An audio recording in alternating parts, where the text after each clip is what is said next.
నాన్న ఈ పిరమిడ్స్తోని మనము ఆరోహణ అవరోహణ కూడా చేయొచ్చు. ఇంతకుముందు దీంతో ఏమేం తెలుసుకున్నాం మనము?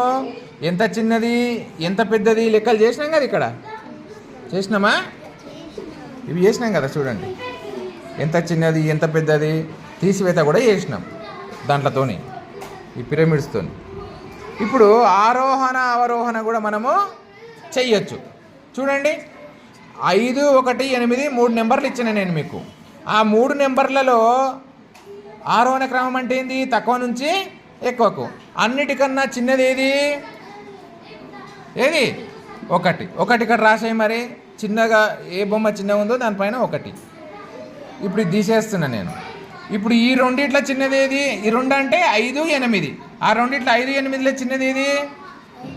5 రాయి. మరి అక్కడ 5 తీసేస్తున్నా, మిగిలింది 1. ఎంత ఉంది? అదే పెద్దది కదా అన్నిటికన్నా. 8 రాసాయి. Very good. అవే నెంబర్లు కిందికి రాసి సింబల్ పెట్టు.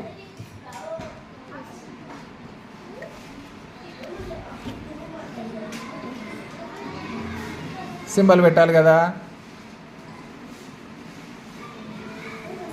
వెరీ గుడ్ నాన్న. చిన్నదాని దిక్కు ముక్కు పెట్టేసినావు. గుడ్.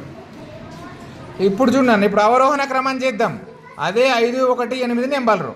5, 1, 8 నెంబర్లు నేను పెట్టేసిన. ఇప్పుడు ఫస్ట్ ఏం రాయాలి? అన్నిటికన్నా పెద్దది రాయాలి. మరి ఇక్కడ అన్నిటికన్నా పెద్దది ఏం కనిపిస్తుంది నీకు? నెంబర్ ఏది? చూపి నాకు. అన్నిటికన్నా పెద్ద నెంబరు అంటే ఏది పొడవు ఉందో అదే పెద్దది ఇక్కడ. ఏది నెంబర్? అది నెంబర్ చెప్పమ్మా. 8. 8 రాయి మళ్ళీ అక్కడ. ఇప్పుడు నేను 8 తీసేస్తున్నా. ఇప్పుడు 5, 1లో ఏది పెద్దది? 5 రాయినన్నా. మరి గుడ్. ఇంకా 5 తీసేస్తే ఇంకేముంటుంది? అన్నిటికన్నా చిన్నది 1 రాయి. అవి నెంబర్లు కిందికి రాసేసి సింబల్ పెట్టినా.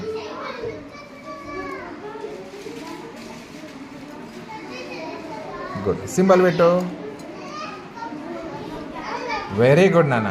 కరెక్ట్ చేసిందా నాన్న?